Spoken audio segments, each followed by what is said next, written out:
will make their information available in a year. It will be working completely with C-42. The federal government is following in our steps, and provinces can either pass similar legislation, they've already done so, or they will do so. And Madam Speaker, I will allow you to move to statements by members, and thank you, Madam Speaker. I think the honourable member will have 13 minutes after question period. Statements by members. Honourable member for Kitchener Centre. Madam Speaker, around the world we're seeing a rise in anti-trans rhetoric and legislation. This includes in the U.S., where in 2023 alone, over 400 bills have been proposed or passed that attack trans human rights. While here at home, the rise in anti-trans hate has advocates saying it's never been as scary as it is now. We must do better. And I'm grateful to organizations like Spectrum, Waterloo Region's first ever Rainbow Community Space, who serve, affirm, and support the well-being of 2S LGBTQ+ people in my community. Former Spectrum president and trans activist Caitlin Glasson recently started a petition calling for Canada to be more open to transgender and non-binary asylum seekers who are at risk in other parts of the world. And it's been widely amplified by the trans community with over 145,000 signatures.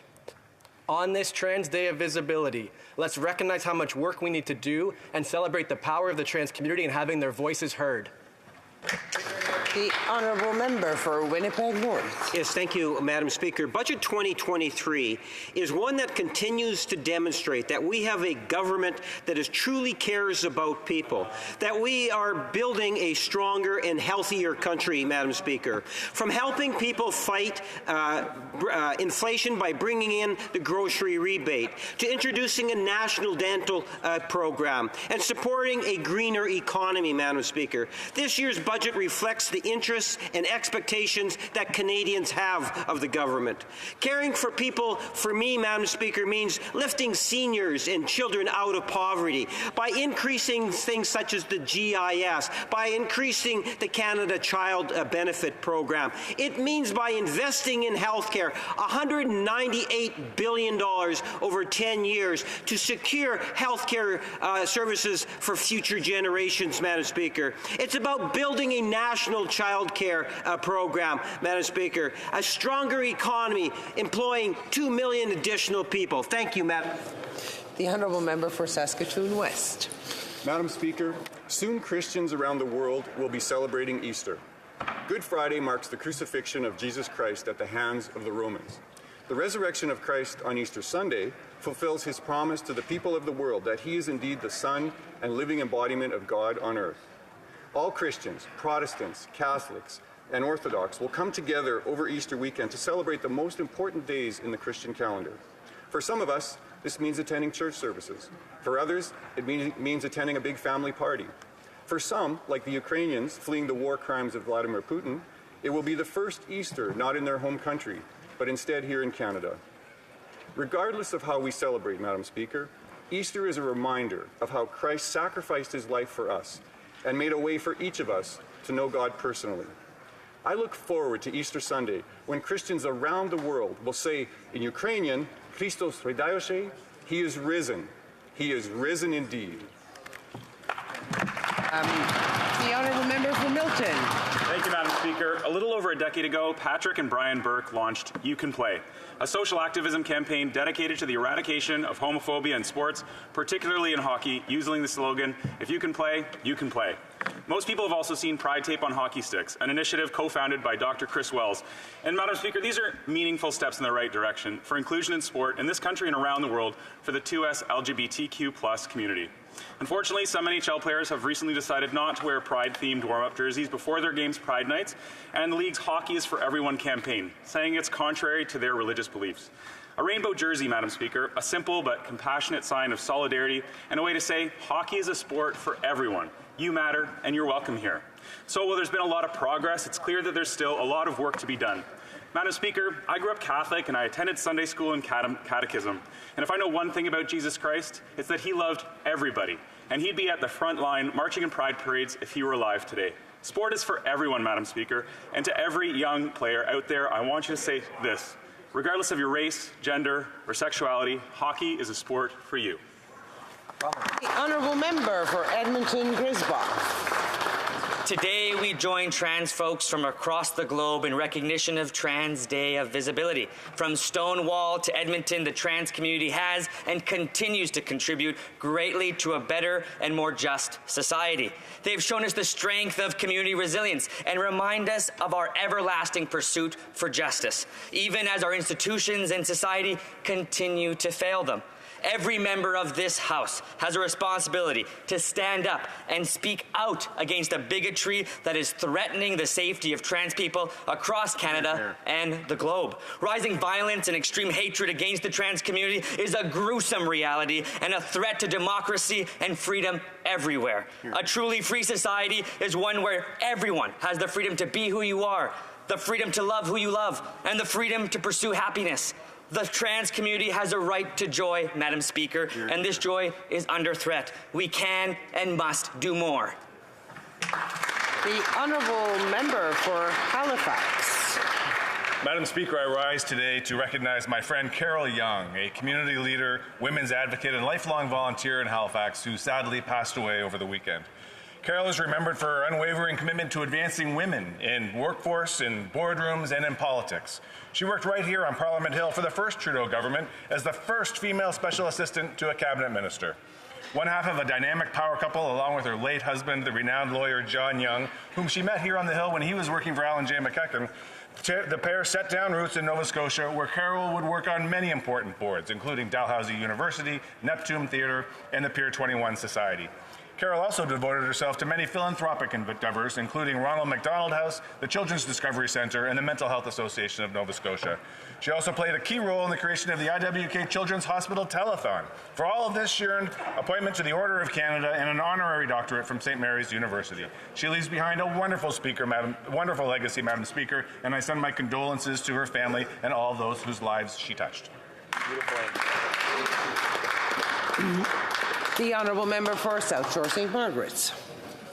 I rise in the House because tomorrow is the 150th anniversary of the sinking of the SS Atlantic, the biggest shipwreck in Nova Scotia and the biggest marine disaster in North America before the Titanic. With nearly 1,000 people on board, the greatest passenger liner of her day left Liverpool on March 20th, 1873 for New York. Running low on coal, she diverted to Halifax to refuel. In unfamiliar waters on a stormy night with heavy seas, she went off course, hit Golden Rock, and rapidly sunk. Over 500 people lost their lives that night, including all women and children aboard but one. My communities of Lower Prospect and Terrence Bay rallied to rescue 439 survivors. They brought them into their homes and nursed the injured back to health. On this anniversary of the disaster of the SS Atlantic, we remember the tragic loss of so many lives and take inspiration from the courageous actions of the communities of Lower Prospect and Terrence Bay.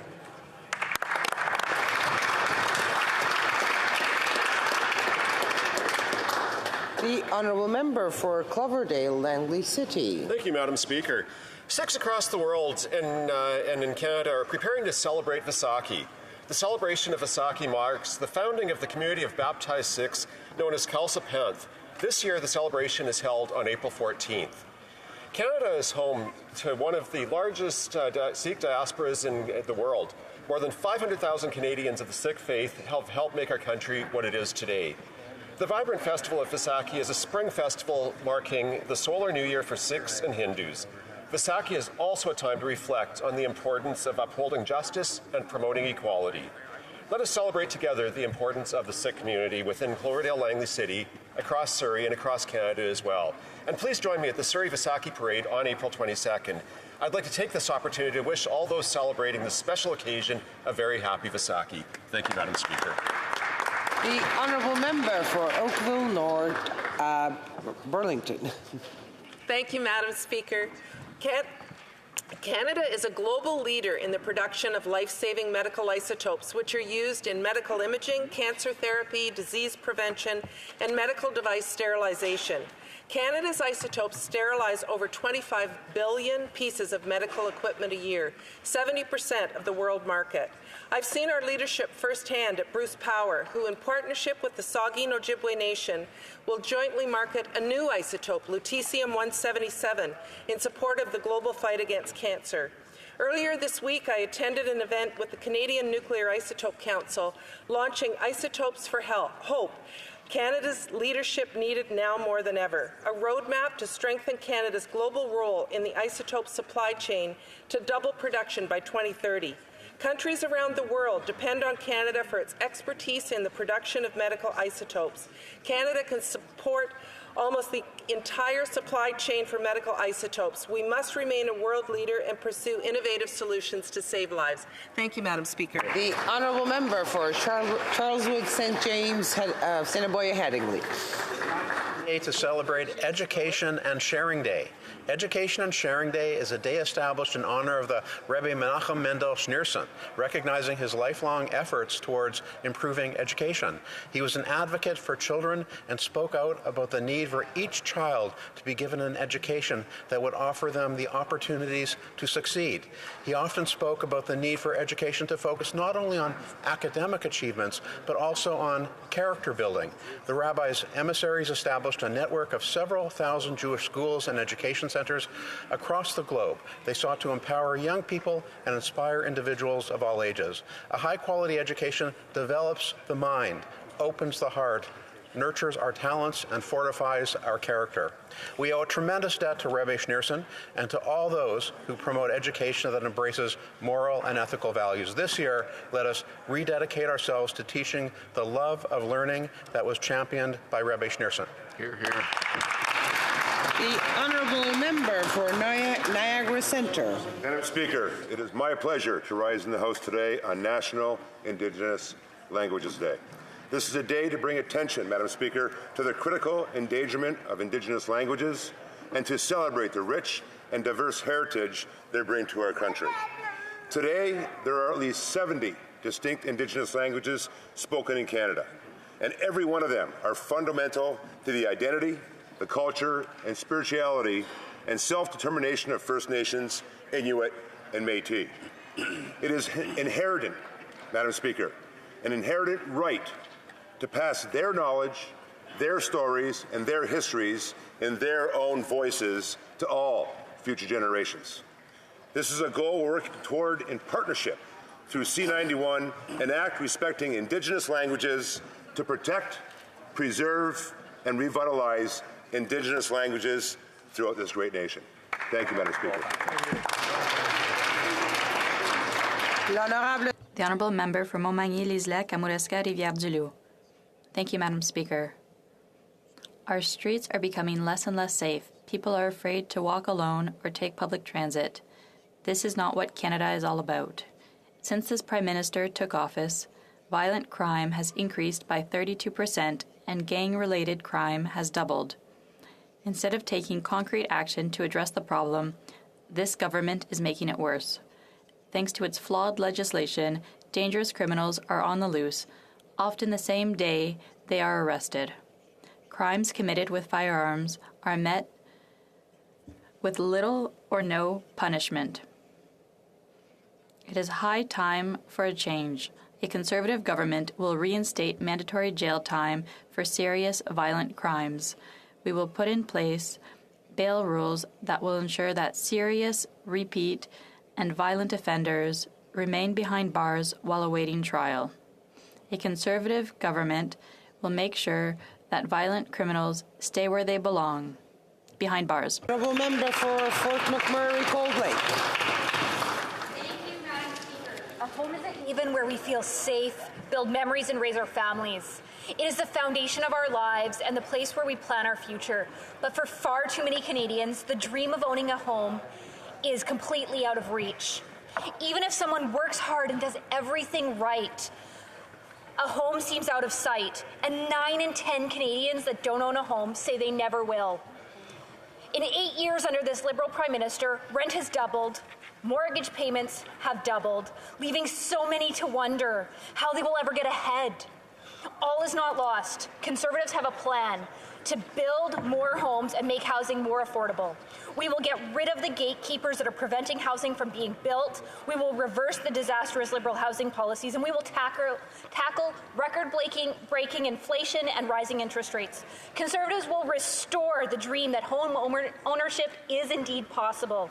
It's time to get to work and bring it home. The Honourable Member for Gatineau. Thank you very much, Madam Speaker. I was very pleased to attend the launch of the finals of the Expo Science Hydro-Québec for the Ottawa region this morning. Over the next 2 days, more than 50 high school and college students will be exhibiting their science projects. It's inspiring, Madam Speaker. And this wouldn't be possible without the invaluable support of the teachers of the region's schools. A huge thank you for sparking the interest of our young people in science. I also would like to thank Technosciences Outaouais, which is doing remarkable work to promote science, technology, and innovation. We have a great next generation for science, and I'm very proud of them. Congratulations to all of the finalists. Good luck. Thank you very much. The Honourable Member for Windsor West. Speaker. Scandals in the sports world continue to plague our country. The scale of these abuses against athletes needs immediate attention. Athletes should have the right to participate in any sport free of maltreatment, abuse, or harm. Today I stand up for my constituents, some of who are survivors of abuse, and help shed light on the seriousness of the issue. I would like to thank Dr. Victoria Parashak from the University of Windsor and many other advocates and sports organizations from across Canada who are working together to ensure this government recognizes the scope, urgency, and importance of protecting our athletes from abuse in sport. They know that we need a preventative approach for justice to survivors that examines these problems systematically, not on a case-by-case basis. Together, I proudly stand with these leaders and survivors in sports to request that this government call a judicial inquiry completely independent of sport and that outlines a clear and consistent approach that is fair and immediate for these survivors. Without this transparent mechanism available in the form of a judicial inquiry, we will continue to see complaints, maltreatment, and no justice. It's time to protect our Canadian youth and athletes today. Yes. The Honourable Member for Manicouagan. Madam Speaker, I am the mother of a little boy who wakes up before the sun, who only likes to eat cereal and ketchup and shepherd's pie, who likes to play with little cars and bury them in my plants. He likes to put his dinosaurs in my coffee cup. He runs several kilometers around the house just to make himself laugh. He's a little boy who doesn't know fear or danger, a little boy who has never said I love you to me, but who looks at me as if all the love in the world is coming through his eyes. I'm not the mother of a different little boy, Madam Speaker. I'm the mother of a little boy with autism. A unique little boy, just like you, just like me. A little boy who, in his every move, lights up everything around him, like all autistic people. So on behalf of the Bloc Québécois, on this World Autism Awareness Day, as in every moment we are offered, let's make them shine in all their diversity. Thank you, Madam Speaker.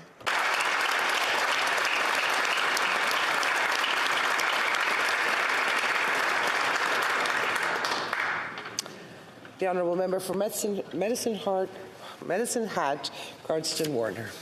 Thank you very much, Madam Speaker. On April 1st, the Liberal carbon tax will be increased to $65 a tonne. Unfortunately, that's not an April Fool's joke. This means the price of gasoline, home heating, and other fuels will rise, making it even more expensive for Canadians to get to work, heat their homes, or operate their businesses. Canadians already face a cost of living crisis and can't afford more taxes. The Parliamentary Budget Officer reports that the carbon tax will cost the average family hundreds of more dollars than they receive back, and that's tens of thousands of more dollars for Canadian ag producers and small business operators. A recent survey of my constituents indicates that 78% support removing the carbon tax. Businesses are struggling with the extra burden of this tax, some unsure if they will even be able to survive this year due to the rising costs. Overall, my riding has no faith in this Liberal government's ability to offer hope for their financial stability or future prosperity. What Canadians need, Madam Speaker, is a Conservative government that will axe the carbon tax. Member for Vaughan Woodbridge. Madam Speaker, in the words of the newly installed Archbishop of Toronto, His Grace Francis Leo, to our youth, do not be afraid of the world. Do not be afraid to give your life in service for others. Do not be afraid to dream big dreams and to want to transform the world. Do not be afraid to commit to Jesus and to his gospel. Do not be afraid to love the church. Madam Speaker, a week from today, Christians in Canada and around the world will observe the culmination of Lent, a time of prayer, fasting, and almsgiving that prepares us for the resurrection of Jesus Christ.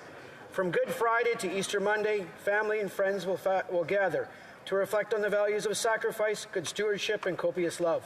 This is a time of renewal and hope, where we give thanks for our many blessings and recommit to being there for one another, spread kindness, and yes, Madam Speaker, indulge in delicious Easter eggs. This Easter, I am thinking of the countless Christians that are persecuted around the world because of their faith. Buona Pasqua a tutti. Happy Easter. Thank you, Madam Speaker.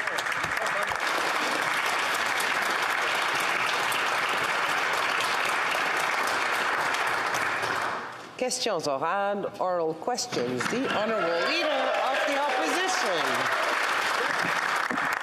On peut imaginer la conversation. We can just imagine the conversation. The Prime Minister. Minister, how are we going to avoid being found guilty again of breaking ethics laws? Oh, Prime Minister, I'll appoint my sister-in-law to decide, and we'll discuss every case around the dinner table. Oh, what a great idea. I love appointing members of our family and friends as independent officials to investigate us. The only problem is, after appointing 3 people who are friends and family, have we exhausted the list of friends and family members for these positions? Honourable Parliamentary Secretary to the Government House Leader. Yes, thank you, Madam Speaker. The interim Ethics Commissioner is a career public servant who has served in a senior role in the Ethics Commissioner's office for more than 10 years, beginning when the Harper government was actually in office. Thank you, Madam Speaker. The Honourable Leader of the Opposition. Liberals love to suck up to big oligopolistic corporations that raise prices on consumers and make life less affordable. They get lots of support from the NDP for this corporatist agenda. And lately, they've been on a real ride. Today, they announced that they think that there's too much competition in the wireless and in the internet business, and they've allowed for a massive merger. When will they start standing up for consumers instead of standing up for price-raising and high-cost corporate oligarchs? The Honourable Minister for Science, Innovation and Industry. Madam Speaker, we will take no lessons from these Conservatives and from this leader, that's for sure. Madam Speaker, we listen to Canadians, and I think they should do that a bit more often. Canadians have told us one thing: they want lower prices. The way to have lower prices, Madam Speaker, is through competition. The way to have more competition is to have a strong fourth national player that will bring prices down. That's why, Madam Speaker, the transfer of license will go forward with 21 conditions. They have made a contract with Canadians which is enforceable and with penalties. That's what Canadians want. They want lower prices. Leader of the Opposition. And yet their policy on energy is to deliberately raise prices. At midnight tonight, actually 12:01 to be precise, the carbon tax will rise on gas, heat, and groceries. Now, they originally said it would cost less, but just yesterday a report from their own parliamentary budget officer demonstrated that the 80% of Canadians will pay more in tax, on average $1,500 more. Tomorrow morning, they're going to wake up to higher prices. It is April Fool's Day, and the joke will be on Canadians. Why won't they cancel this tax? The Honourable Parliamentary Secretary to the Minister of Environment and Climate Change. Well, thank you, Madam Speaker. And much as the opposite bench would like to deny it, climate change is real. And you know what, Madam Speaker, you know what else is real? The checks that are going to be arriving in people's mailboxes over the next few weeks. It'll mean $1,000 to my residents in Manitoba, Madam Speaker. Those checks will arrive quarterly. It's going to help with affordability, Madam Speaker. It's going to help with cash flow. The Conservatives are doing nothing for affordability, and they're certainly doing nothing on climate change. Thank you, Madam Speaker. The Honourable Leader of the Opposition. It's been 3 years since a killer went on a rampage in Nova Scotia. We now know of the incredible incompetence at the top of the RCMP that has raged on ever since the Prime Minister took office. He named an incompetent commissioner, and he's tried to destroy our national police force with deadly consequences. Worse yet, his commission ignored the victims, and he's done nothing to reverse the original cause of the violence in the first place. Will the Prime Minister reverse the damage he's done so that Canadians can live in safety and peace? The Honourable Parliamentary Secretary to the Minister of Public Safety. Thank you, Madam Speaker. And although the work of the Commission has concluded, we know that the grief and loss of the families and communities will remain forever. Yesterday, we received the report from the Commission. It's a roadmap to pursue necessary changes, whether within the RCMP, whether with regard to semi-automatic firearms or gender-based violence. We will work closely with all involved to pursue these reforms, because that's what Canadians expect and deserve, Madam Speaker. The Honourable Leader of the Opposition. Yeah. On Tuesday, I said that there was a crisis with stabbings across the country. People being stabbed in broad daylight. The Prime Minister stood up and said, don't worry, he's going to ban hunting rifles, even though that it's knives that do stabbing and not hunting rifles. It's not the Inuit hunter in Nunavut who's causing stabbings in downtown Vancouver. All of these facts angered and frustrated the Prime Minister. He became visibly upset and ran out the back door. He has not been back since. The Prime Minister was obviously frightened and concerned by that debate. Honourable Leader of the Opposition knows the rules and that we do not mention presence or absence in the House. The question is the Prime Minister okay, and will he ever be back in the House of Commons to debate me?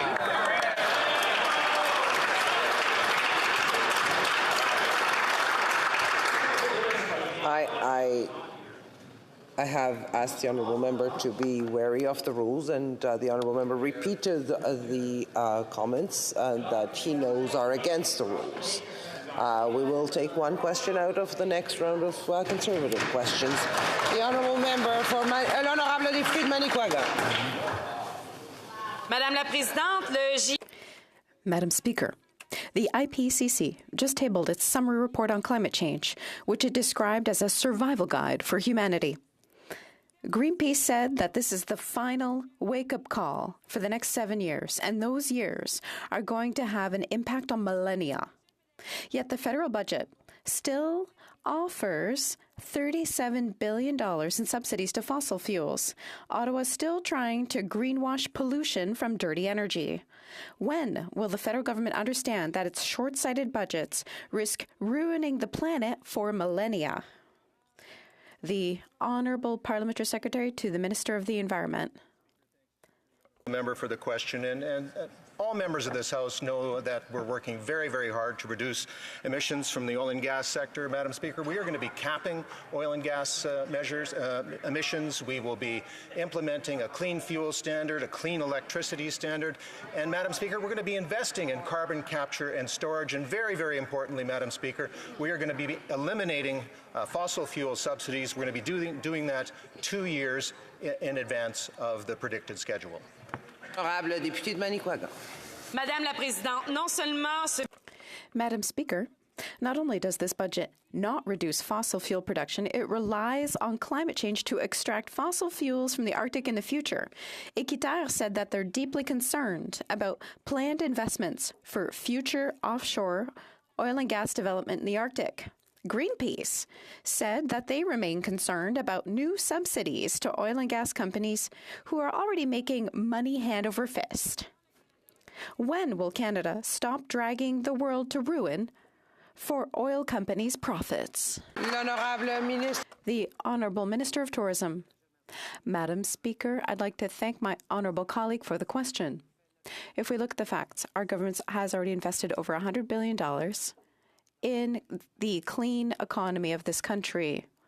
In the budget tabled this week, we are betting on increasing clean electricity capacity throughout the country. We're going to use hydrogen to have another source of clean energy. We are here to build the economy of the future with Canadian workers, and we will continue to use. The Honourable Member for New Westminster Burnaby. With increased prices, Canadians are turning to this government to make their lives more affordable. But the Liberals are abandoning families over and over. They've approved a merger between Rogers and Shaw, which means Canadians are going to pay more for cell phone and internet. And we already pay among the highest prices in the world. Liberals are letting businesses get rich on the backs of Canadian families. Why did the government abandon Canadians this way? The Honourable Minister of Innovation.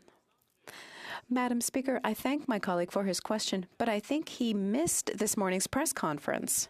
What we said this morning is that Canadians asked us for one thing, which was to lower prices for telecommunications in Canada.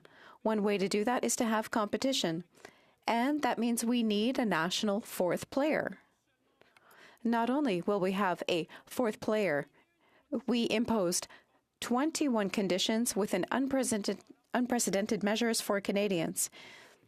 And this will lower prices in Canada. Thank you. For Windsor West. Thank you, Madam Speaker. And I know the minister has said he's going to watch this deal, a Frankenstein deal, like a HoC, but he's left Canadian consumers to the buzzards. In fact, this minister has given the green light to Rogers and at the same time given the red light to his own industry committee and to the Competition Bureau that's been opposed to this. For decades, Liberal and Conservative governments have allowed these massive telco companies to make huge profits off the backs of hardworking Canadians.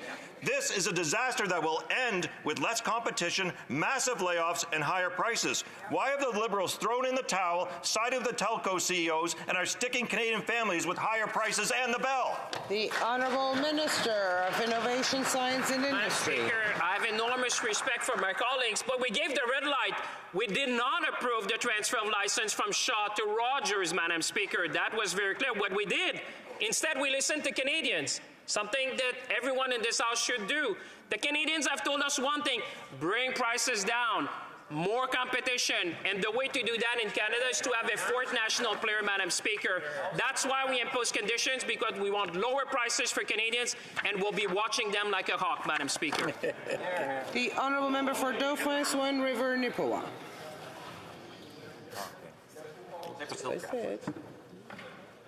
Madam Speaker, the Honourable Member for Dauphin, Swan River, Nipawin.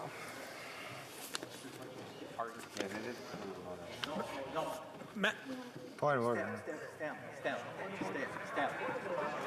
I did advise the members that I was going to take the next question out of the members, and I'm taking it out because the next question would be then.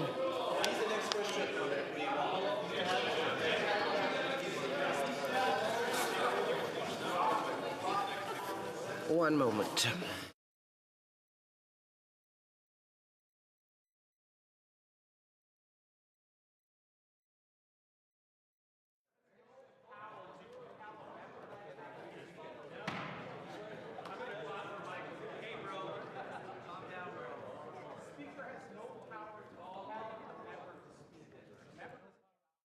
As the members know, it is the prerogative of the chair to determine who the next speaker is, and my prerogative is to choose the Honourable Member for Dauphin, Swan River, Nipawin.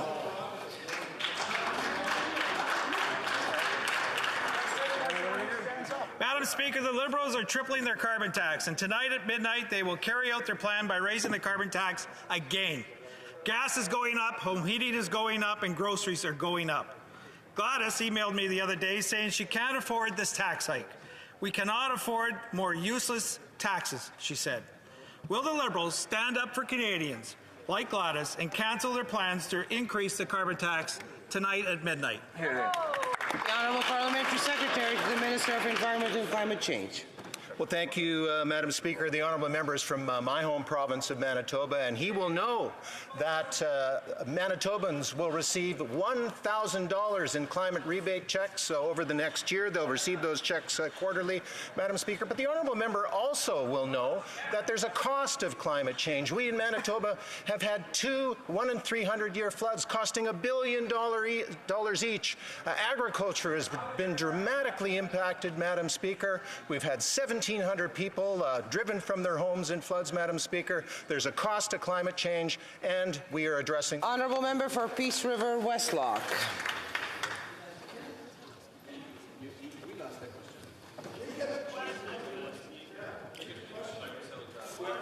I know the writing of the Honourable Member. The Honourable Member for Cypress Hills Grasslands.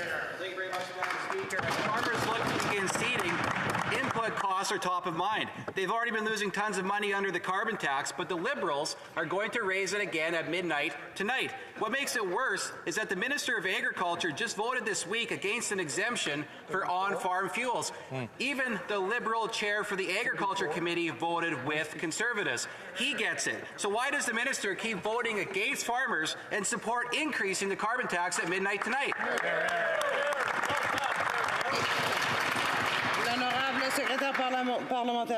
The Honourable Parliamentary Secretary to the Minister of Agriculture. To hear my colleague talk about input costs. Input costs have risen, and not because of any taxes, just because of demand. And I hope that the honourable member will support the budget as we have increased interest-free advance payment programs up to $350,000, something their members have supported in the past, and I hope that they'll support the budget. The Honourable Member for Peace River Westlock. Madam Speaker, Conservatives know that technology, not carbon taxes, will improve our environment. And yet, every time Conservatives question the carbon tax or point out the costs, Liberals stand out and point out some person who's lost their house in a recent fire, flood, or hurricane as a reason to raise the carbon tax. The carbon tax will only make these people poorer. And now the Liberals tell us that effective tonight, they will be raising the carbon tax again. When will they cancel this disastrous plan? The Honourable Parliamentary Secretary to the Minister of Environment and Climate Change. Thank you, Madam Speaker. And again, as I said yesterday, something's not sinking in. Actually, the climate rebate will make 8 out of 10 families better off. That is in a PBO report, Madam Speaker. But, Madam Speaker, you know what won't leave people better off is investing in cryptocurrency. I gave the Leader of the Opposition 3 times to apologize for his very reckless advice to Canadians, Madam Speaker. But it really underlines, Madam Speaker, that the opposition has no plan for the economy, no plan for the environment, and certainly no plan for climate change. The Honourable Member for Oshawa.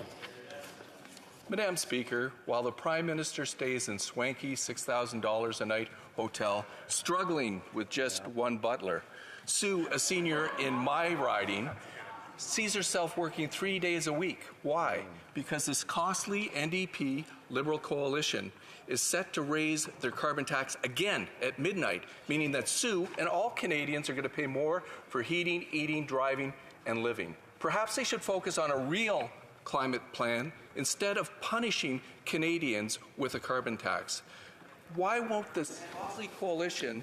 The Honourable Secretary to the Minister of Environment and Climate Change.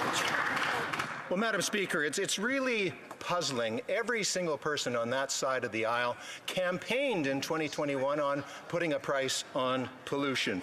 Stephen Harper was in favor of a carbon tax before he was against it. The member for Wellington-Halton Hills made it the centerpiece of his leadership campaign in 2017. And the MP for Pitt Meadows, Maple Ridge, as a member of the BC government, actually introduced the first carbon price in North America. Madam Speaker, the Conservatives need to stop flip-flopping, get serious about climate change, and present their own plan. The Honourable Member for Louis Saint Laurent.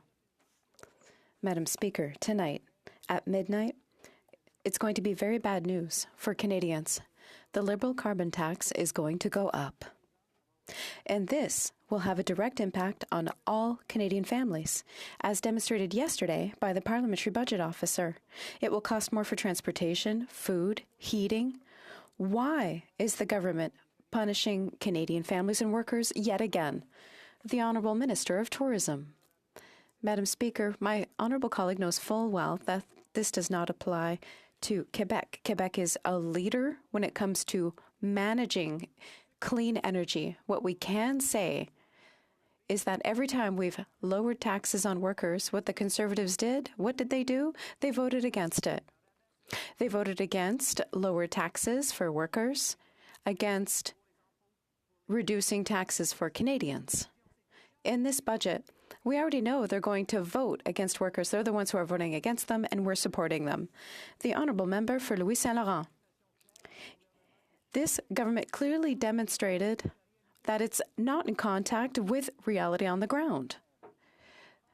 There's a transportation group well established in Quebec that said that March 15th last year in an interview with the Journal de Québec that it's going to have a direct impact on British Columbia, Alberta, Saskatchewan, Manitoba. Not only do they not know what they're talking about, but it's going to cost more for all Canadians, including Quebecers. The Honourable Member for Trois-Rivières. Or rather, sorry. What should be clearly said for Canadians is that climate change has a cost. We remember the fires at Fort McMurray. We remember the flooding in Calgary. We remember the flooding from one end of the country to the next. We need to fight climate change. And the best mechanism that we have in our system is to have a price on pollution so that we can fight climate change. Economists say so. That's what we're implementing, and we're going to fight climate change. The Honourable Member for Trois-Rivières. Madam Speaker, if there's one position that should be above any appearance of conflict of interest, it's the Conflict of Interest and Ethics Commissioner. The Liberals have proven yet again that they have not a shred of judgment by appointing the minister's sister-in-law on an interim basis. We're not questioning this person's competence or probity. The cabinet is at fault, however, each and every single one of them, for choosing a family member to fill this position. The appearance of a conflict of interest is obvious. Do they even know what one is? Let's ask the Liberals to reconsider this appointment. Will they? The Honourable Parliamentary Secretary to the Government House Leader. Yes, Madam Speaker, I would emphasize the interim Ethics Commissioner is a career public servant who has served in a senior role in the Ethics Commissioner's office for more than 10 years. Madam Speaker, that's beginning when the Harper government was actually in office. La députée de Trois-Rivières. Madam Speaker, this is just one more in a long list of Liberal ethical lapses. For the Chinese interference file, they appointed the Prime Minister's cottage neighbour as special rapporteur. For the Ottawa Protest Convoy Commission, they appointed a former Liberal employee. Today, as Ethics Commissioner, they appoint sister-in-law of a Liberal minister. No one's questioning the competence of these individuals, but why is it that every single Liberal appointment out of 39 million Canadians, is it always someone with Liberal connections?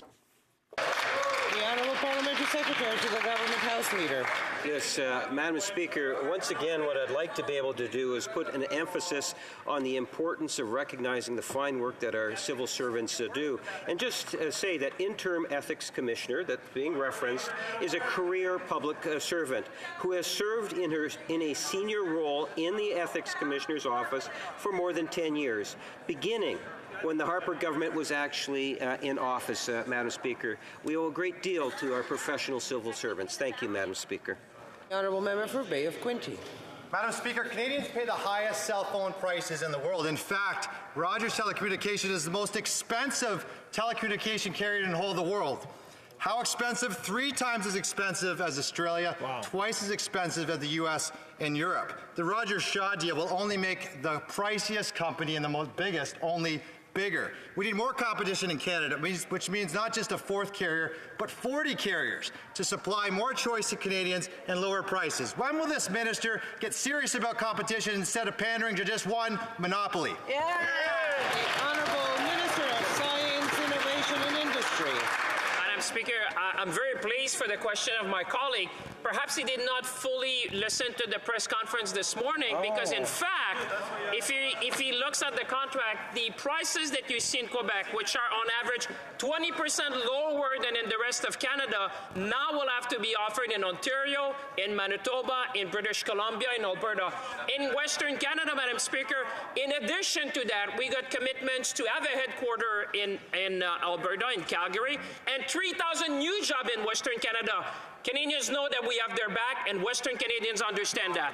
The honourable member for South Shore, for South Shore St. Margaret's. In fact, Videotron's prices are higher than Freedom. So if Liberals really believed in competition, they would have let a competitive bidding process happen for Freedom. These Liberals are in the back pocket of Rogers. They allowed Rogers to ignore 3 higher bidders for Freedom. These Liberals in PMO were lobbied more than 60 times by Videotron and Rogers during the sale process, but did not meet once with any other bidder. Why did Rogers get privileged access to these Liberals that other bidders did not? Honourable Minister for Innovation, Science and Industry. Madam Speaker, I have enormous respect for my colleague and my critic, but one thing you would know as the regulator, you don't meet with the parties, Madam Speaker. That's a basic principle in due process. You don't meet with the parties, Madam Speaker. But what Canadians understood this morning, and particularly Western Canadians, is that we have their back, Madam Speaker, because what they want is to have lower prices. The way to do that is to have competition, and the way to do that is for a fourth national player. For members on the other side who may not have a chance, read the contracts with Canadian. That's the way that you bring lower prices in Canada. The honourable member for South Shore St. Margaret's. Minister, all he needs to check the lobbyist registry to see more than 65 meetings with his department and PMO.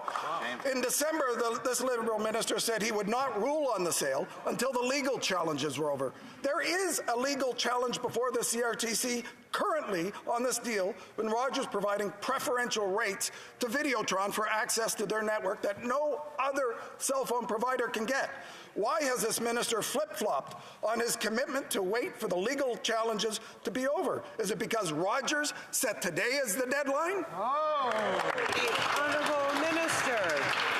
Madam Speaker, I'm so happy that my colleagues asked questions, by the way. I look forward to more questions because one thing that people at home understand is that we're fighting at every step of the way to bring prices lower in Canada, Madam Speaker. What we have achieved today is a new chapter in telecom in Canada. For the first time in Canada's history, more than 150 years, you have binding legal commitments by the telco in a contract with Canadians to bring prices lower in Canada, Madam Speaker. And this is this government who did that. Canadians know we have their back. We'll fight for them at every step of the way. Honorable député de Montmorency, Lillet, Kamouraska, Rivière-du-Loup. Madame la Présidente, aujourd'hui, la ministre. Madam Speaker, today the Minister of Innovation and Industry announced the merger between Rogers and Shaw in telecommunications. And Videotron, another company involved, has to lower its prices in Quebec, but has imposed no other conditions in other businesses involved in this transaction. Why? The Honourable Minister. I thank my colleague for his question. It's relatively simple. When one's the regulator and there's two parties, that's where you can get commitments from Videotron and Rogers. But Canadians understand that if we have pressure on prices with Videotron in Western Canada, it will lead other telecommunications companies to lower their prices as well, because we know it's by increasing competition that we can lower prices. And that's exactly what we did for Canadians today. Honourable member for Timmins, James Bay. Madam Speaker, I've been speaking with energy workers, miners, auto workers, innovators who are more than ready to make Canada a world leader in clean energy. But to get cheap and renewable energy to market requires massive investments in the national energy grid. Now, New Democrats have worked with this government, and we have pushed this government to get serious about a sustainable jobs that are tied to obligations for good union wages and apprenticeships. So what kind of funding will the government put in place to build the electricity grid that Canadians need for sustainable 21st century? The Honourable Parliamentary Secretary to the Minister of Natural Resources. Madam Speaker, I'm very happy that the member opposite asked that question because this budget that we tabled this week shows exactly our commitment to a strong, sustainable electrical grid. And we know that union workers, good-paying jobs are part of that work that we need to get done. We are supporting strong, sustainable jobs right across this country, and we know that our union workers are at the backbone of the work we need to do. The honourable member for Victoria. Madam Speaker, Canadians want to see their government take leadership on tackling the climate crisis and creating good union jobs. So New Democrats forced the Liberals to do just that in this year's budget. But more needs to be done. For 8 years, the Liberals have missed the mark by handing out billions to rich oil and gas CEOs who are jacking up prices for people and polluting our planet. So will the Liberals finally stand up to big oil, eliminate fossil fuel subsidies, and create a green industrial strategy? The Honourable Minister of Labour. Madam Speaker, I think the budget speaks for itself. I would say forced is a little harsh. Some of us have been on this for quite some time in making sure that workers are at the center of this energy transition that's occurring. That involves not only the building up of renewables, but also in lowering emissions in the oil and gas sector itself. It is Canada's largest industry. It is something that we cannot ignore. And the only ones who know how to lower emissions and the only ones who know how to build up renewables are the workers in those industries. Not only do we support them, but we will insist that they lead this transition everywhere from across this country. Thank you, Madam Speaker. The Honourable Member for Châteauguay-Lacolle. Transgender Day of Visibility, let us stand up for the protection and promotion of the human rights of people in Canada who are transgender, queer, non-binary, and two-spirit. Can the Parliamentary Secretary to the Minister for Women and Gender Equality and Youth share what our government is doing to uplift transgender voices and be allies to the transgender community? The Honourable Parliamentary Secretary. I thank the Honourable Member for her question. On this day, I'm thinking of Emma Wakelin, a trans woman who shared that it feels like every day we awake to a new law being proposed that is stripping us of our human rights, or more violence that extinguishes yet another life. As the trans community faces attacks against their identity, their dignity, and their existence, we as a government will continue to stand with them today and every day. Thank you, Madam Speaker. The Honourable Member for Lakeland. The Honourable Member for Lakeland. Liberals chose a top minister's family member as the interim ethics commissioner. Of course, they give millions of tax dollars and contracts to close friends and staff's relatives, and this prime minister is the only one ever to break ethics laws twice. So his MPs have 4 more times for vacations and perks for their pals. You know, after 8 years, Canadians have never struggled so much, but Liberals have never had it so good. So is that why the Liberals thought the Canadians wouldn't see their ethics pick as anything other than trying to cover their own butts in the future? The Honourable Parliamentary Secretary to the Government House Leader. Yes, thank you, Madam Speaker. It's actually a very simple answer for the member opposite. The interim ethics commissioner is a career public servant who has served in a senior role in the ethics commissioner's office for more than 10 years. And that began, Madam Speaker, when the Harper government was actually in office. Honourable Member for North Okanagan, Shuswap. We should all remember Clam Scam, when the then Fisheries Minister was found guilty of the ethics breach for awarding a $24 million license to a company to be ran by his wife's cousin. Wow. Now the Liberals have appointed the same cabinet minister's sister-in-law as the ethics commissioner.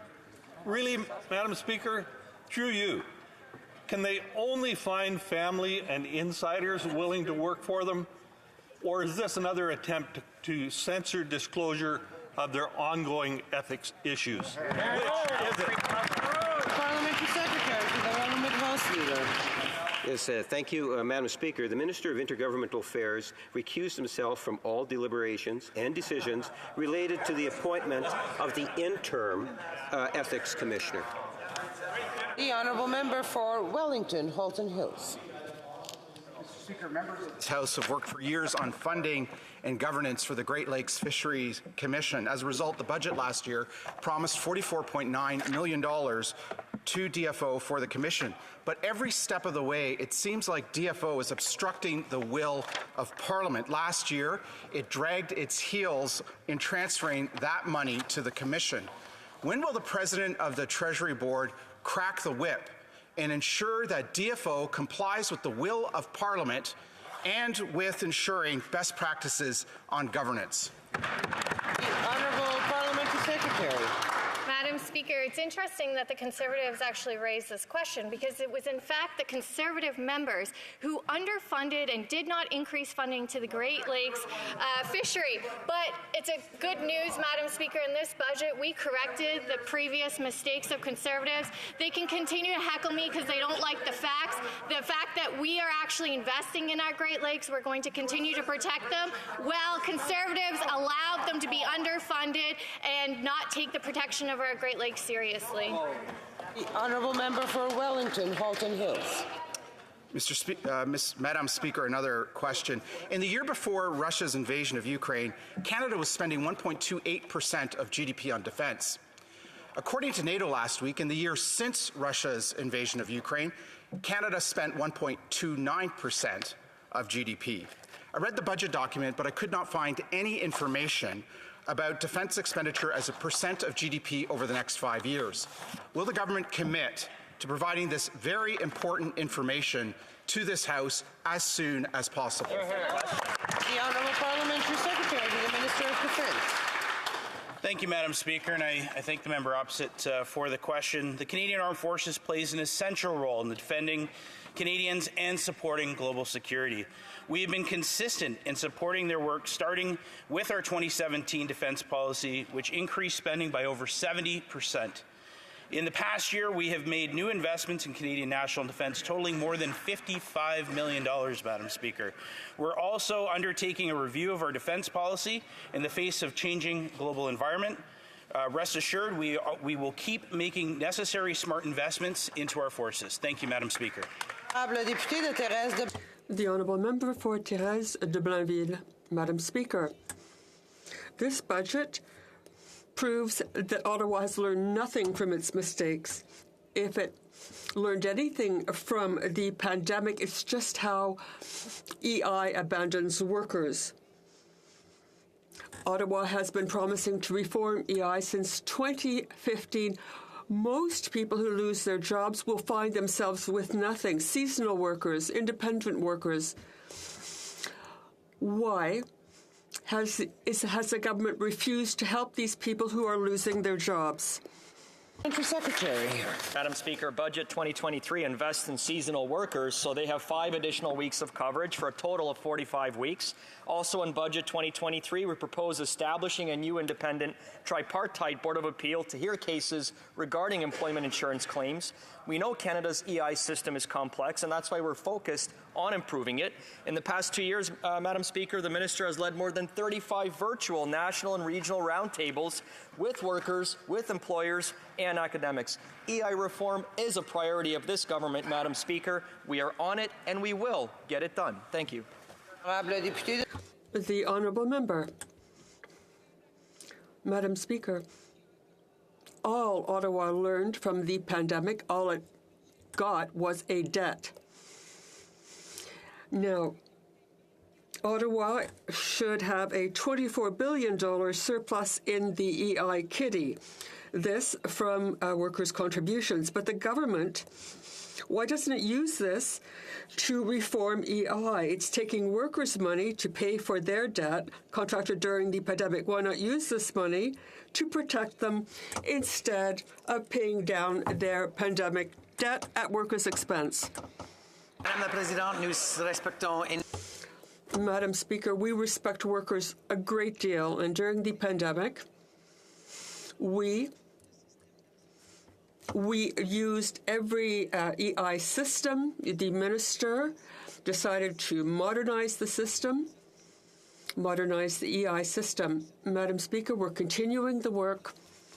We should have a solid plan to help workers. Rocky Ridge. Madam Speaker, the budget still allows the automatic tax increase to take place tonight on beer, wine, and spirits. Under this Liberal government, simple pleasures like enjoying beer with friends after work or a bottle of wine over dinner with a loved one have become unaffordable luxuries for working Canadians.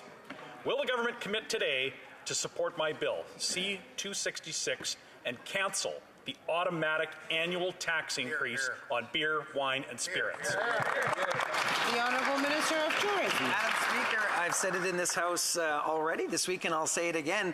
We listened to Canadians. We worked with the industry. We worked with our Liberal caucus that leaned in on this issue. And Madam Speaker, we are going to pause the escalator tax on beer, wine, and spirit for 1 year at 2%. Madam Speaker, it was going to be less than a cent for a can of beer. Now it's going to be even less per can of beer. Madam Speaker, we're with the tourism industry. We're with this sector. We're going to support them. We've heard from Canadians. We made the right move. The Honourable Member for Calgary Rocky Ridge. Speaker, we're in the middle of an affordability crisis. Any tax increase is too much. The tax was too high to begin with. There is no room for any more tax. The budget adds $4,200 in new costs for every Canadian family, more spending, more taxes, more debt. That means more inflation. Canadians can't even afford basic necessities like food, housing, and transportation. And tonight, the tax on beer, wine, and spirits is going up, just like it does every year automatically under this government. Why won't this Liberal government commit today that it will cancel the automatic annual tax increase on beer, wine, and spirit? Honourable Minister of Tourism. Madam Speaker, the Conservative opposition has a golden opportunity to support Canadians in a time of high inflation by supporting our budget. Madam Speaker, they have no record to stand on when it comes to taxes. When we lowered not once, not twice, but 3 times taxes on middle-class Canadians, how did the Conservatives vote? Against. When we reduced taxes on workers, Madam Speaker, how did the Conservatives vote? Against. When we lowered taxes across the board, Madam Speaker, once again, they voted against. They've got a phobia of us supporting Canadians. Thank goodness we've got Canadians' backs. The Honourable Member for Lanark, Frontenac, Kingston. Madam Speaker, the Immigration Minister's program to admit the families of language and cultural advisors who assisted our troops in Afghanistan has such rigid criteria that it will freeze out almost everybody it should be helping. For example, only those who were still in Afghanistan after July 22nd, 2021 are eligible. So this rules out the Afghans who were in the most dangerous parts of the country and who therefore had to flee their homes before the Taliban overran their regions. These family members are now trapped in third countries and are in danger of being transported back to Afghanistan, where they will be killed. Will the minister change these restrictive criteria to fix the mess he's created? Excellent. The Honourable Parliamentary Secretary to the Minister of Immigration. Madam Speaker, I want to say thanks to the member for his question and actually his advocacy. You know, I said it in the House, and I'll say it again today, because if it was a matter of will, there would be 40,000 Afghan refugees here already. But we know that in the reality that everything that has been happening, there's been challenges and obstacles, Madam Speaker, and we're working very hard in addressing those through, for instance, Bill C-41. You know, there's numbers of factors, Madam Speaker, that we do not fully control, and that is a safe passage. Merci. The Honourable Member for Pierrefonds-Dollard. Madam Speaker, Canada's priorities around innovation and the economy are evolving as we continue to give pride of place to clean growth, good jobs, and investing for the future. Budget 2023 contains new measures that show the importance this government attaches to innovation, science, and industry. Can the minister highlight the measures for stimulating the economy, helping the environment, and creating good quality jobs? The Honourable Minister.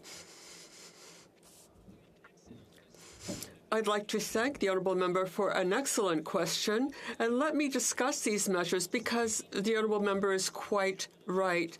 We do have, for example, a manufacturing technology credit, credit for clean hydrogen, credit for electricity. But what I would like to highlight, and the people I'd like to thank, are Canadian workers because of their savoir-faire, their expertise. We will be scoring record investments. Thank you, Madam Speaker.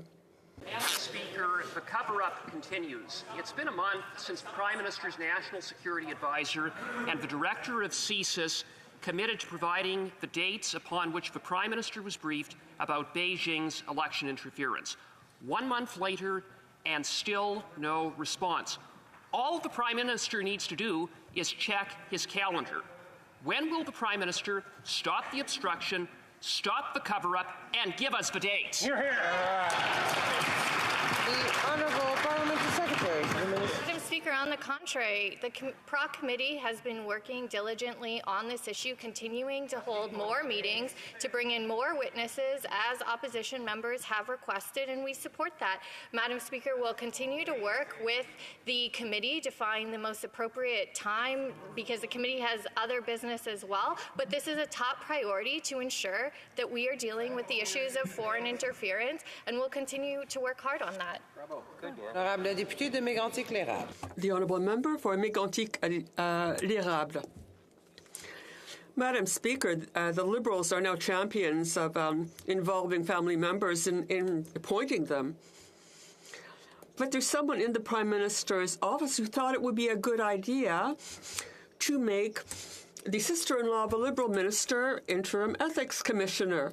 When will the Prime Minister end his hypocrisy and put an end to this appointment, the appointment of the sister-in-law of his best friend? Thank you, Madam Speaker. Just to emphasize once again that the Interim Ethics Commissioner is a career public servant who has served in a senior role in the Ethics Commissioner's office for more than 10 years, beginning when the Harper government was in office. Thank you, Madam Speaker. Member for Malpeque. Thank you, Mr. Speaker. Mr. Speaker, families in my riding in Malpeque are benefiting from the important and significant savings thanks to our government's early learning childcare program. But they are concerned that the future of another government, like the one that campaigned against our childcare program, would cut the program. Can the Parliamentary Secretary to the Minister of Family, Children and Social Development highlight to this House how it is supporting families across PEI and also how we are progressing in enacting this important social program into legislation? The Honourable Parliamentary Secretary. Thank you, Madam Speaker, and I want to thank the member from Malpeque for his question and his hard work for families. Madam Speaker, I'm so glad to report that Prince Edward Island, as well as provinces and territories across the country, are taking important steps to make childcare affordable for Canadian families. In fact, PEI announced that they cut fees by 50% last December. Daycare fees are coming down, new spaces are being created, and wages are increasing for early childhood educators. We know how critical this is because the childhood educator workforce are the foundation of our system. Madam Speaker, we need to make sure that the people who take care of our children are respected and well compensated. The Honourable Member for Winnipeg Centre. Madam Speaker, the Mass Casualty Commission released a scathing report yesterday. It made clear that gender-based violence is not treated with the urgency and seriousness it deserves. To save lives, police must change the way they respond to reports of gender-based violence. We cannot remain idle. Lives are at risk. This government has an obligation to act with meaningful police reform, including addressing the culture of systemic racism within the RCMP. Will the Liberals implement these recommendations without delay? Thank you, Madam Speaker. The Honourable Parliamentary Secretary. I thank my colleague for the question. Of course, the tragic events in Nova Scotia nearly 3 years ago, devastated the nation. Our government is working hard to ensure that every woman has the support they need and a place to sleep each and every night.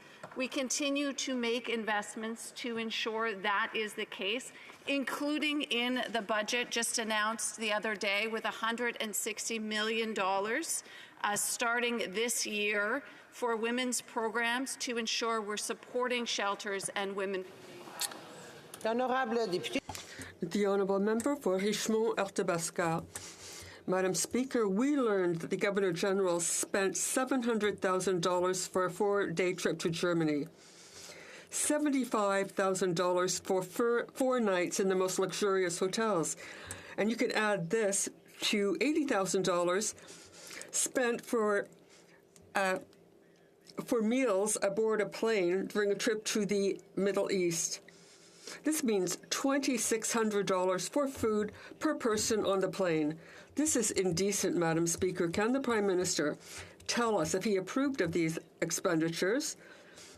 And if not, what has he done to put an end to the squandering of funds once and for all? The Honourable Parliamentary Secretary, Madam Speaker, it's very important to remember that the Governor-General was on a trip, and what was spent for this trip was similar to what was spent for former Governors-General. But, Madam Speaker, we must acknowledge that when a representative of our nation travels with a delegation and works on several files, well, I can tell you that we are aware of this, as is the Governor-General, and we will continue to watch expenses. And that is all the time we have for question period today. Fort McMurray Cold Lake on a point of order. Thank you, Madam Speaker. Today during question period, the member from Pickering-Uxbridge said, and I quote, "I'm very concerned about the health of your baby." To myself, during question period, an absolutely inappropriate and unparliamentary term, and quite frankly, I'm proud to be here 32 weeks pregnant, fighting for my constituents, and I demand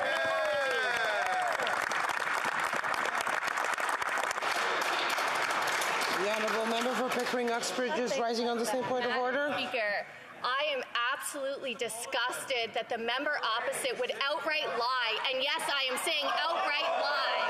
I absolutely said We do not use that language. We do not use that language in the House, as the honourable member well knows. Same thing can be said in different ways. The honourable member on her point of order. What the exchange that happened was the member opposite said to me, "You know, you don't have to be so mean all the time." And I responded, I said, "Like I care about your opinion of me." And Madam Speaker, for the member to actually use such a disgusting lie to try to defame me.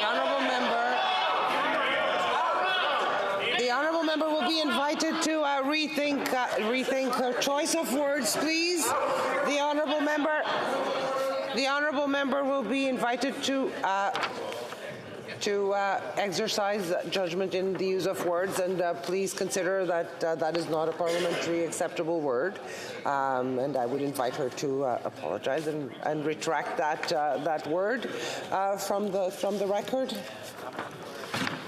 The honourable member for Pickering-Uxbridge. Madam Speaker, I'll withdraw the word, but the sentiment remains that absolutely did not. Withdraw the words.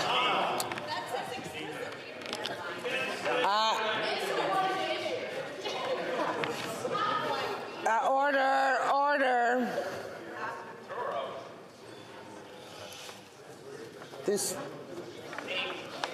This will be looked at in the answer to answer the honourable member for Fort McMurray Cold Lake, and we will get back to the honourable member on what happened. Point of order, Madam Speaker. Oui, l'honorable député de Mégantic-Éclairable. The honourable member from Mégantic-Éclairable. Thank you, Madam Speaker. Madam Speaker, during question period, you made a decision to withdraw a question from the official opposition without calling into question your decision, Madam Speaker. It's the application of the decision that I'd like to obtain clarification from the table. In your hands, you have a list that helps guide your decisions. You're announcing the MPs who will speak. I don't think there's any rule in the House where it says that you can decide to withdraw a particular question based on a list provided to you, because it's a list that is an indication to help the work of the House. So I'd like the table to specify exactly how to proceed if ever a similar situation happens again. I think we need to know, because it created, as you've noticed, Madam Speaker, it created some discomfort among the opposition members. We want to satisfy the rules, follow them, but we need to have specifications on how these decisions will be applied in the future. Thank you.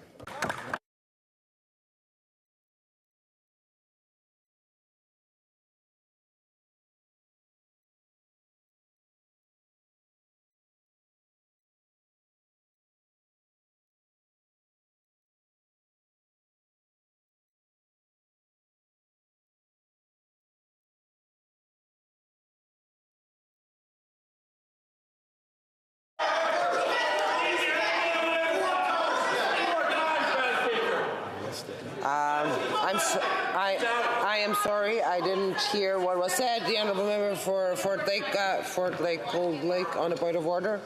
I think this is absolutely shameful. The comments that were just made by the member from Pickering-Uxbridge yet again denigrate women, and we need to be supporting women in politics, not doing things like that. I asked for an apology. She has called me a liar in this chamber 4 times now today. This is absolutely inappropriate, and I demand an apology.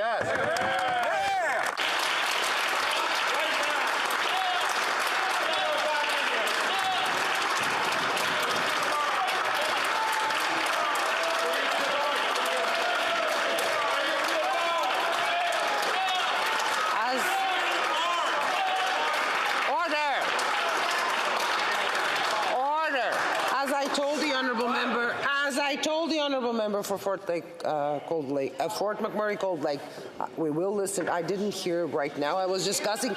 I don't dispute it. I'm just saying that we will look in the Hansard and we will get back to the honourable member on what is found. I cannot rule on this right now. I have to wait until we look at what the Hansard and the tapes will tell us. The honourable member for Haldimand Norfolk first, and then the honourable member. Thank you very much, and I appreciate the opportunity to speak. Just so that is, I'm just looking for the mic. She said it backwards. She said Haldimand Norfolk. Haldimand Norfolk, yes. Thank you, Madam Speaker. Madam Speaker, justice does not only have to be done, it has to be seen to be done in order to uphold the dignity of this House. That's right. Madam Speaker, when a member 4 times says something so patently offensive as calling another honourable member a liar, it must be dealt with. Our member said it once and was removed from this House. Yeah. Justice has to be seen to be done in this House, Madam Speaker.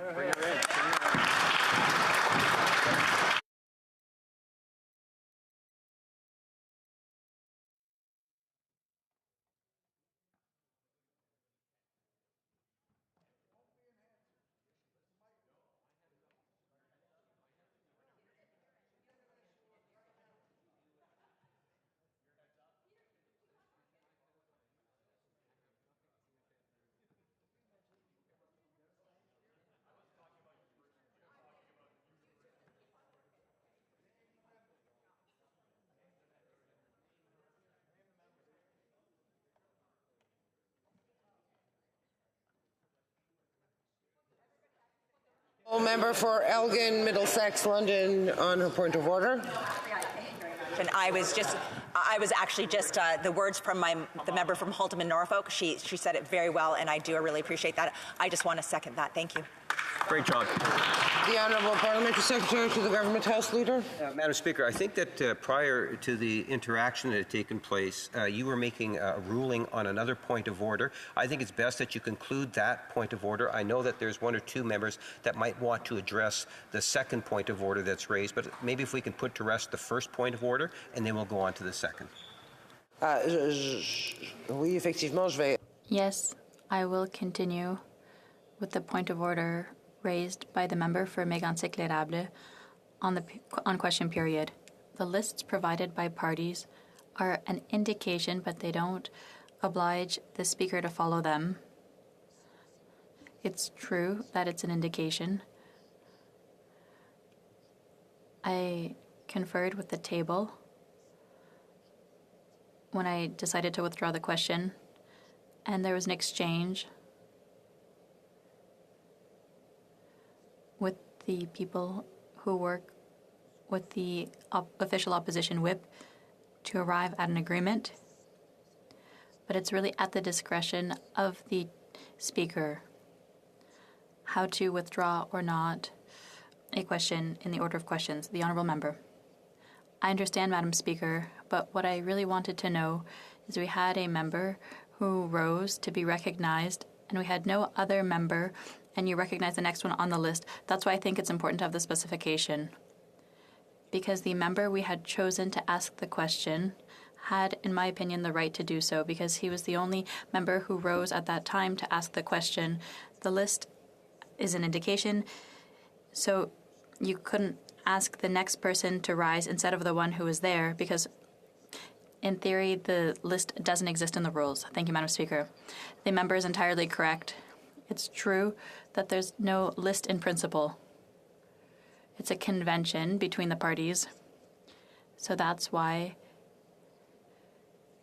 we're resolving that with the Whip's office. Thank you very much. On the other point of order, the Honourable Parliamentary Secretary, the Honourable Member for Longueuil-Charlemagne, it's easier for me. Thank you very much, Madam Speaker. And I just wanted to clarify on the original point of order. I was literally sitting in front of the member and heard the exchange, and I can attest that what the member from Pickering said was not what was said by the member opposite. So I can attest the member in no way ever referenced, but I understand. Okay. But we're not going to debate what is the initial point of order was, which was about what was happened during the questions, but more on the use of the word liar or lies afterwards, which is really and truly the unparliamentary part of the issue, because on the exchange that happened during question period, I don't know. I didn't hear it. We'll have to go back to both the tapings and the Hansard. So that we hadn't. No, I'm talking about the initial comments. I'm not talking about the word lies. Everybody heard those. We all heard those. And those are certainly not parliamentary language. L'honorable député. The Honourable Member for Pontiac. On the same point of order? Yes. On this point of order, I was there myself too, like my colleague, and I heard the words, "I'm the mom of twins. I was pregnant too. I don't understand how that could be used for political ends. That's disappointing." We're not debating the matter at the origin of the point of order. We're debating what followed, and that's what we'll have to resolve. I'll get back to you in a few seconds.